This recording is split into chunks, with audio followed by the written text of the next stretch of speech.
बिस्मिल्लाहिर्रहमानिर्रहीम। नाज़रीन अस्सलाम वालेकुम, मैं हूँ इमरान वसीम। नाज़रीन, एक बड़ी पेशरफ्त हुई है, एक बड़ी डेवलपमेंट सामने आई है। पहले तो हम अंदाज़े लगाते रहे लोगों के, हुकूमती रहनुमाओं के, ज़राए के जो दावे थे कि आइनी तरमीमी पैकेज आ रहा है, उसमें एक्सटेंशन भी होगी, उसमें एक्सटेंशन नहीं होगी। लेकिन ये जो नाज़रीन मामला है आइनी तरमीम का कि अगला चीफ जस्टिस ऑफ पाकिस्तान कौन होगा, चीफ जस्टिस काजी फ़ाइज़ इसाक कंटिन्यू करेंगे या कोई नया चीफ जस्टिस आएगा, तो इस मामले पे नाज़रीन कुछ चीज़ें शेप अप हुई हैं। क्या डेवलपमेंट होती नज़र आ रही है, अगला चीफ जस्टिस ऑफ पाकिस्तान कौन होगा, कौन से जजेस फेवरेट हैं, कौन से दो नाम गर्दिश कर रहे हैं, इस मामले पर जो तफसीलात हैं वो आप नाज़रीन के साथ हम शेयर करने जा रहे हैं। कुछ दीगर ख़बरें भी हैं और आप नाज़रीन को बताते चलें कि बाज़ औक़ात जो हम यूट्यूबर्स हैं, हमें दोहरी मुश्किल का सामना होता है। दोहरी मुश्किल ऐसे कि आपके पास दो बड़ी ख़बरें होती हैं, जैसा कि मखसूस नशिस्तों का मामला है। उस हवाले से भी मेरे पास एक अहम ख़बर है, लेकिन उस ख़बर को मैं स्किप करूँगा नेक्स्ट व्लॉग के लिए। इस ख़बर में हम बात करेंगे जो चीफ जस्टिस ऑफ पाकिस्तान की तैनाती का मामला है, चीफ जस्टिस ऑफ पाकिस्तान की जो एक्सटेंशन का मामला है, क्या हैपनिंग सामने आई है, क्या चीज़ें शेप अप हुई हैं। कुछ दीगर ख़बरों की तफसीलात भी इस प्रोग्राम में आपके साथ हम शेयर करेंगे, लेकिन व्लॉग का आगाज़ करने से पहले आप नाज़रीन से चैनल सब्सक्रिप्शन की दरख्वास्त करेंगे कि जिन दोस्तों की जानिब से अभी तक हमारे चैनल को सब्सक्राइब नहीं किया गया, उनसे दरख्वास्त होगी कि चैनल को सब्सक्राइब कर लें, बेल आइकॉन का बटन प्रेस करें और अगर हमारी वीडियो आपको पसंद आती है तो इसको लाइक भी करें और शेयर भी करें। तीन नाज़रीन मुख्तसर सी अहम ख़बरें, 1 मिनट में मैं आपकी खिदमत में उनकी डिटेल पेश करूँगा और फिर अपनी जो टॉप स्टोरी है उसकी तफसीलात आप नाज़रीन के साथ डिस्कस करेंगे। एक तो नाज़रीन, आज स्टेट बैंक की जानिब से जो शरह सूद है उसमें 2% की कमी कर दी गई है। 19.5 से कम करके इसे 17.5 कर दिया गया है। पाकिस्तान की मईशत के लिए, कारोबारी हजरात के लिए अच्छी खबर है और आइंदा आने वाले दिनों में एक और अच्छी खबर का भी इम्कान है कि पेट्रोलियम मसनूआत जो हैं उनकी कीमतों में 12 रुपये तक कमी का इम्कान ज़ाहिर किया जा रहा है। इसके अलावा नाज़रीन, जज हुमायूं दिलावर, जिनके अरेस्ट वारंट जुडिशल मजिस्ट्रेट बन्नू ने जारी किए थे, एक तरह के दायमी अरेस्ट वारंट थे कि जब तक जज हुमायूं दिलावर को, उनके वालिद दिलावर ख़ान को, माली ख़ान को, सादिक हुमायूं को गिरफ़्तार नहीं किया जाता, ये दायमी अरेस्ट वारंट अफेक्टिव रहेंगे टिल उनकी गिरफ़्तारी तक, यानी उनकी गिरफ़्तारी तक वो अरेस्ट वारंट जो है वो मौसर रहने थे। आज पेशावर हाई कोर्ट में इन अरेस्ट वारंट को चैलेंज किया गया और पेशावर हाई कोर्ट ने जज हुमायूं दिलावर की गिरफ़्तारी से रोक दिया है और जो अरेस्ट वारंट है उसको सस्पेंड कर दिया है। वैसे नाज़रीन, ये जो अरेस्ट वारंट जारी करने का जो मामला है, जो FIR जज हुमायूं दिलावर, उनके वालिद और बाकी करीबी अजीज़ों के ख़िलाफ़ दर्ज की गई, इस पर FIA की जानिब से भी एंटी करप्शन खैबर पख्तूनख्वा के मुतल्लिका अफसरान के ख़िलाफ़ एक्शन लिया जा चुका है। अब नाज़रीन, हुमायूं दिलावर साहब का जिक्र हुआ है तो इमरान खान साहब के तोशाखाना 2 का भी ज़रा जिक्र कर लें। इसमें नाज़रीन, क्योंकि हुमायूं दिलावर साहब के सामने ये केस गया था इमरान खान साहब की ज़मानत का नैब कोर्ट से ट्रांसफ़र होके, तो हुमायूं दिलावर साहब ने वाज़ेह तौर पे कहा था कि मुझे इस केस में कोई दिलचस्पी नहीं, और उन्होंने कहा था कि जो स्पेशल जज सेंट्रल हैं वो इस केस की समाअत करेंगे और खान साहब की ज़मानत दरख्वास्तों पर 16 सितंबर तक नोटिस कर दिया था, खान साहब और बुशरा बीबी साहबा की दरख्वास्तों पर। अब जो स्पेशल जज सेंट्रल हैं वो थे अमजद इकबाल रांझा साहब। अमजद इकबाल रांझा साहब ने भी एक केस सुनने से इनकार कर दिया है और जज साहब ने कुछ अपनी ज़ाती वजूहात बताई हैं और ज़ाती वजूहात बिना के ना सिर्फ ये केस सुनने से इनकार किया, बल्कि जज साहब ने इस्लामाबाद हाई कोर्ट को जो लेटर लिखा है उसमें यह कहा गया है कि मेरी खिदमात लाहौर हाई कोर्ट को वापस कर दी जाएँ। तो चीफ जस्टिस आमिर फ़ारूक साहब ने ये लेटर जज साहब का, अमजद इकबाल रांझा साहब का एक्सेप्ट कर लिया है और शाहरुख अर्जुमन साहब जो हैं उन्हें इमरान खान साहब के तोशाखाना 2 केस की समाअत की ज़िम्मेदारी सौंप दी है। तो ये आप देख लें कि कोई जज भी यानी अदलिया को इतना कमज़ोर कर दिया गया है कि जिस तरीके से जज साहबान के ख़िलाफ़ कंपेनें चलती हैं, उन्हें प्रोपोगेट किया जाता है या उनके ख़िलाफ़ प्रोपोगंडा होता है, तो अब कोई जज भी खान साहब के ख़िलाफ़ केस सुनते हुए 100 मरतबा सोचता है कि मुझे इसका सिला क्या मिलेगा, मैं इंसाफ पे फ़ैसला करूँगा और वो फ़ैसला इमरान खान के ख़िलाफ़ गया तो मेरी तो ऐसी की तैसी फेर दी जाएगी, मुझे मुआशरे में रहने के काबिल नहीं रखा जाएगा। अब जज हुमायूं दिलावर के साथ क्या हुआ, आज अडयाला जेल में इमरान खान साहब ने क्या कहा साथियों के साथ गैर रस्मी गुफ्तगू करते हुए कि जज हुमायूं दिलावर को मुझे और मेरी बेगम बुशरा बीबी साहबा को सज़ा देने पे अरबों रुपए की ज़मीन गिफ्ट की गई। हालांकि हुमायूं दिलावर साहब ने सिर्फ इमरान खान साहब को सज़ा दी, बुशरा बीबी साहबा का केस तो हुमायूं दिलावर के पास था नहीं, और जिस प्रॉपर्टी की बात कर रहे हैं, उस प्रॉपर्टी पे जिस हाउसिंग सोसाइटी की बात कर रहे हैं, वो इमरान खान साहब के दौर में उस हाउसिंग सोसाइटी का एनओसी जारी किया गया, और वो सरकारी ज़मीन नहीं हुमायूं दिलावर साहब की, बल्कि वो उनकी ख़ानदानी ज़मीन है। उस ख़ानदानी ज़मीन पे वो अपनी हाउसिंग सोसाइटी बना रहे थे। लेकिन गुस्सा ये है कि इमरान खान साहब को सज़ा क्यों दी। अच्छा, यहाँ पे ये आलम है कि गवर्नेंस पे कोई तवज्जो नहीं है और जजेस के ख़िलाफ़ कार्रवाई की जा रही है, वफाकी हुकूमत के ख़िलाफ़ बयान दिए जा रहे हैं, इदारों के ख़िलाफ़ बयान दिए जा रहे हैं, पंजाब हुकूमत के ख़िलाफ़ बयान दिए जा रहे हैं। और अपने सूबे का ये हाल है गंडापुर साहब का कि एयर एम्बुलेंस सर्विस का जो ऐलान किया था केपी हुकूमत ने, वो फ़ंड्स की कमी की वजह से अभी तक एयर एम्बुलेंस जो है वो ताख़ीर का शिकार हो गई है। अरूबा इब्राहिम साहबा की ये ख़बर है, साफ़ी हैं पेशावर की, वो ये कहती हैं कि हमने मुतल्लिका हुकाम से पूछा तो ये बताया गया कि हुकूमत ने फ़ंड तो मुख्तस किए थे, लेकिन वो फ़ंड्स अभी तक जारी नहीं किए गए, जिसकी वजह से एयर एम्बुलेंस की जो सर्विस है वो ताख़ीर का शिकार हुई है। अब आ जाते हैं नाज़रीन, जो ख़बर है जुडिशरी के हवाले से, जुडिशल पैकेज के हवाले से। नाज़रीन, आज भी एक ख़बर छपी, उसमें अंसार अब्बासी साहब ने दावा किया कि हुकूमत के पास नंबर पूरे नहीं हैं, और उसमें बताया गया कि मौलाना फजल रहमान साहब एग्री नहीं कर रहे। तो बात किसी हद तक दुरुस्त भी थी। अदील वड़ाई साहब की खबर थी, वो अब तक जो हैपनिंग हुई हैं, जो पेशरफ सामने आई है, उसमें अदील वड़ाई साहब की खबर से चीज़ें आगे बढ़ती हुई नज़र आ रही हैं। अब हुआ नाज़रीन ये है कि जो बातें हो रही थी कि काजी फ़ायसा को एक्सटेंशन मिलेगी, तो हम उस पर सवाल उठाते थे कि अगर काजी फ़ायसा साहब को एक्सटेंशन मिली तो कमेटी में तो वो मिनॉरिटी में जा चुके हैं, तो कमेटी में वो रह के अगले 2 साल या 3 साल कैसे अपनी जिम्मेदारियां सर अंजाम देंगे। और हुकूमत ने जो तजवीज़ प्रपोज़ल काजी फ़ायसा साहब को दिया था कि हम चीफ जस्टिस का जो टेन्योर है उसको 3 साल का करने जा रहे हैं, उसके बाद फिर ये मखसूस नशिस्तों के केस में स्टे ऑर्डर आ गया और जो मखसूस नशिस्तों पे इलेक्ट अरकान थे उनको डी नोटिफाई कर दिया गया था। हुकूमत की जो 2/3 अक्सरियत थी वो कम पड़ गई थी। अब चूँकि सुप्रीम कोर्ट का 12 जुलाई का जो फैसला है, उसके बाद 41 आज़ाद अरकान हैं, और ये रिपोर्ट की गई बात बिल्कुल दुरुस्त है कि कौमी असम्बली में अक्सरियत मौजूद है, लेकिन सेनेट में हुकूमत को मुश्किलात का सामना था। लेकिन अब लगता है कि वो सेनेट वाली जो मुश्किलात हैं वो हल हो गई हैं। मौलाना फजल रहमान साहब ने रजामंदी दे दी है, लेकिन ये रजामंदी नाज़रीन मशरूत है। लेकिन मशरूत होने के बावजूद भी आईनी तरमीम का रास्ता खुल गया है। अब आईनी तरमीम का रास्ता कैसे खुला है, यानी अगर मशरूत रजामंदी मशरूत ना होती, मजमूई तौर पे वो कहते हैं ना कि गैर मशरूत रजामंदी देना वो होती, तो शायद काजी फ़ायसा साहब रहते। ये नाज़रीन, हम इम्कानात पे बात कर रहे हैं, जो हैपनिंग्स हुई हैं उसमें इम्कानात पे बात कर रहे हैं, क्योंकि आज मौलाना फजल रहमान साहब के कल जो बयानात आते रहे उनकी पार्टी के, आज मौलाना फजल रहमान साहब का कौमी असम्बली में स्टेटमेंट सामने आया है। उस स्टेटमेंट को नाज़रीन जो मौलाना फजल रहमान साहब ने कौमी असम्बली में तकरीर की है उसको डी कोड करने की ज़रूरत है। मौलाना साहब कहते हैं कि यहाँ इदारे और उनके सरबराह अपने एक्सटेंशन में लगे हुए हैं।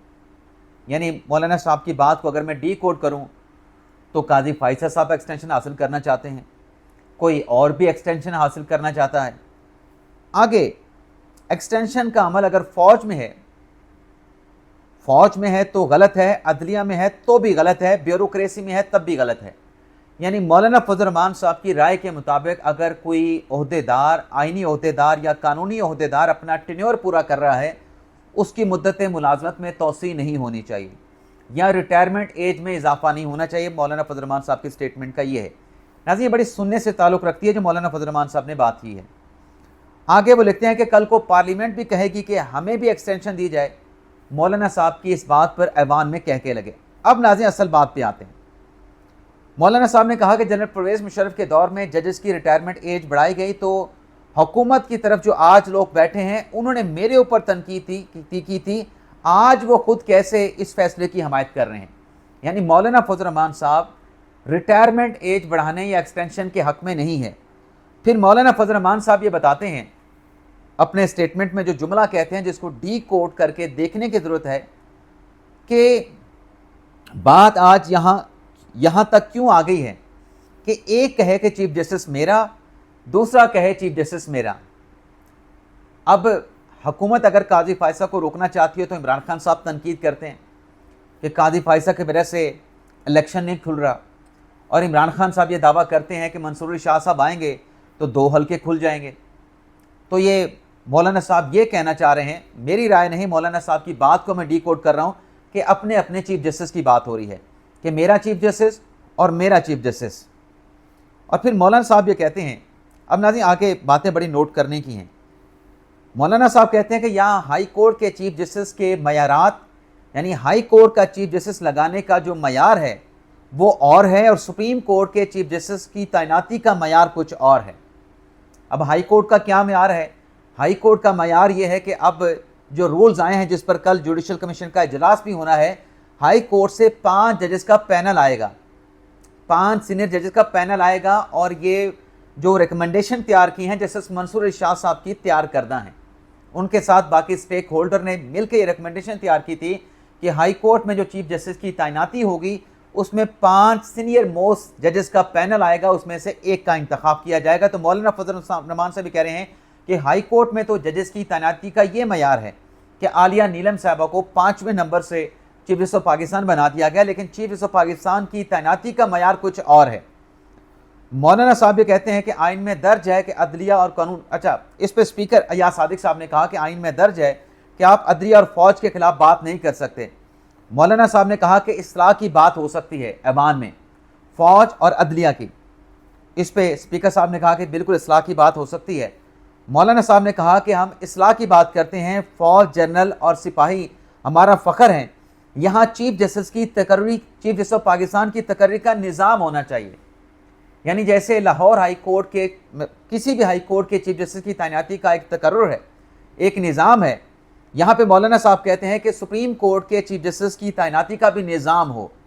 यानी जो सीनियर मोस्ट चीफ जस्टिस बन जाता है, मौलाना साहब उसको एक्सेप्ट नहीं कर रहे। मंसूर अली शाह साहब सीनियर मोस्ट चीफ जस्टिस हैं, लेकिन मौलाना साहब कह रहे हैं कि ये भी निज़ाम हो और मयार अलग अलग ना हो कि हाई कोर्ट का मयार कुछ और हो और सुप्रीम कोर्ट के चीफ जस्टिस की तैनाती का मयार कुछ और हो।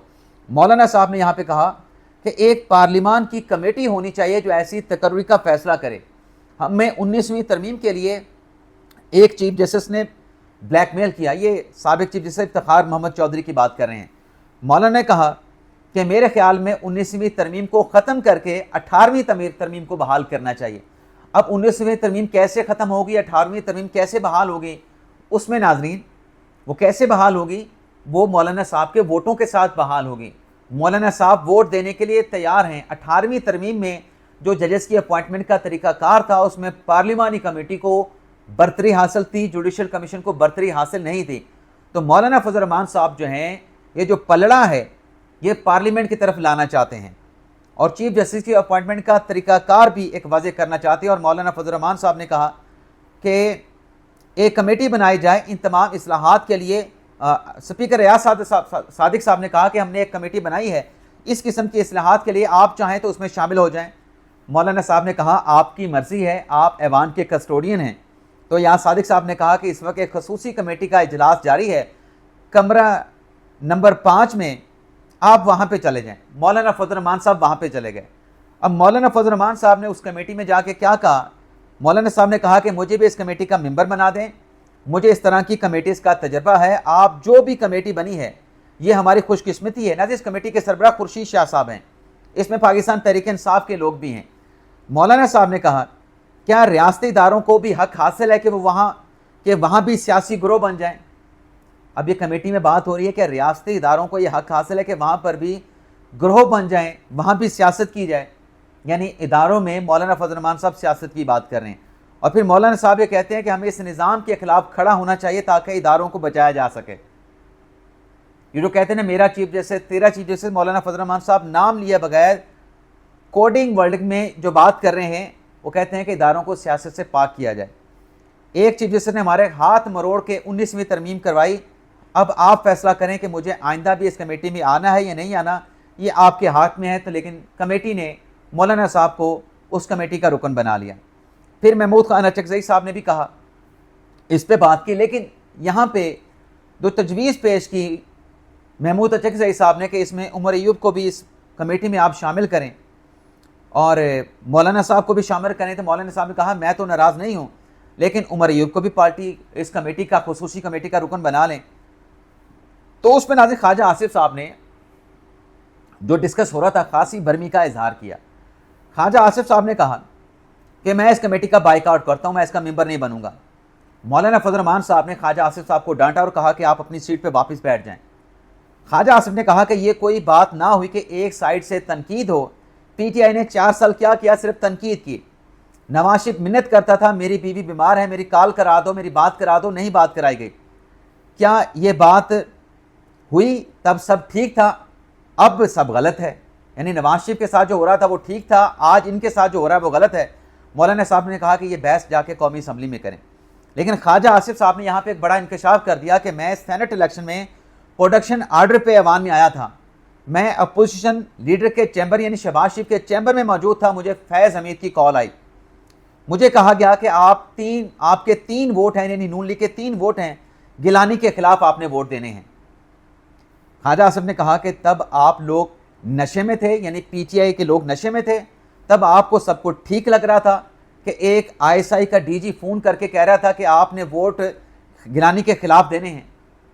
तो ये भी इंकशाफ हुआ कि वो खुफिया कॉल जो जनरल फैज़ ने ख्वाजा आसिफ साहब को की थी, उस कॉल का इंकशाफ, टेलीफोनिक गुफ्तगू का इंकशाफ ख्वाजा आसिफ साहब ने भरी कमेटी में कर दिया, 18, 19, 20 अरकान की कमेटी में कर दिया। अब खुर्शीद शाह साहब ने यह इजलास कल दोपहर 12:30 बजे तक मुलतवी कर दिया है। कल दोबारा ये इजलास होगा। मौलाना फजल रहमान और उमर अयूब को कमेटी का रुकन बना दिया गया है। अब नाज़रीन, इस मौलाना साहब की बात को डीकोड करें तो बाज़ाहिर ऐसा लगता है कि मौलाना फजल रहमान साहब काजी फैसल साहब को भी नहीं चाहते कि वो कंटिन्यू करें, क्योंकि वो एक्सटेंशन के ख़िलाफ़ हैं। और जो इमरान खान साहब कहते हैं कि मंसूर अली शाह साहब आएंगे तो वो 4 हल्के खोल देंगे, ये हुकूमत घर चली जाएगी, मौलाना साहब वो भी नहीं चाहते। मौलाना साहब अब चीफ जस्टिस की तैनाती का तरीक़ाकार चाहते हैं कि जैसे 5 का पैनल आता है हाई कोर्ट के चीफ जस्टिस की तैनाती के लिए, वैसे ही चीफ जस्टिस के लिए भी पैनल आए। तो उसमें नाज़रीन बाज़ाहिर ऐसा लगता है कि मौलाना साहब की गुफ्तगू को डीकोड करते हुए, और हुकूमत की भी यही ख्वाहिश नज़र आ रही है, इंटेंट नज़र आ रही है, प्रेमा फेशी कि मंसूर अली शाह साहब के हवाले से अगर आईनी तरमीम हुई तो इसको इम्प्लीमेंट किया जाएगा आने वाले चीफ जस्टिस से। ये बज़ाहिर मेरी एक असेसमेंट इम्कानाती हम डिटेल डिस्कस कर रहे हैं। तो उससे तो काजी फैसल साहब घर चले जाएंगे अगर अगले चीफ जस्टिस से इसको इम्प्लीमेंट किया जाता है, लागू किया जाता है। तो नए चीफ जस्टिस के लिए 5 नाम भेजे जाएंगे, मंसूर अली शाह साहब, मुनीब अख्तर साहब, याह्या अफरीदी साहब और अमीनुद्दीन खान साहब और जमाल खान मंदोखेल साहब। तो मुझे तो फिर लगता है कि मंसूर अली शाह साहब के नाम पे भी अप्रूवल नहीं होगी। मुनीब अख्तर साहब का नाम भी हुकूमत, कई मरतबा एतराज़ उठाया गया उन पर हुकूमत की तरफ से, मौजूदा लोगों की तरफ से, तो वो भी मुझे नज़र नहीं आ रहे। तो फिर मुझे जो फेवरेट नज़र आ रहे हैं वो याह्या अफरीदी साहब हैं, उसके बाद अमीनुद्दीन खान साहब हैं। तो देखते हैं कि अब ये जो नई डेवलपमेंट सामने आई है और मौलाना साहब इस कमेटी के जाके रुकन बन गए हैं और वो कानून साजी पे सपोर्ट भी अपनी कह रहे हैं कि 19वीं तरमीम को ख़त्म करके पार्लियामेंट को बाख्तियार बनाया जाए जजेस की तैनाती के हवाले से। तो मुझे तो मामला अब पहले 2 जजेस से, यानी काजी साहब तो वैसे रिटायर हो जाएंगे अगर ये ऐसा ही हुआ जैसा ये मौलाना साहब बता रहे हैं, तो मंसूर अली शाह साहब और मुनीब अख्तर साहब शायद आउट हो जाएं और फिर बात जो है वो याह्या अफरीदी साहब और अमीनुद्दीन खान साहब पे आ जाए। लेकिन बहरहाल चीज़ें कुछ शेप अप होती हुई नज़र आ रही हैं। इजाज़त चाहते हैं नाज़रीन, अल्लाह हाफ़िज़।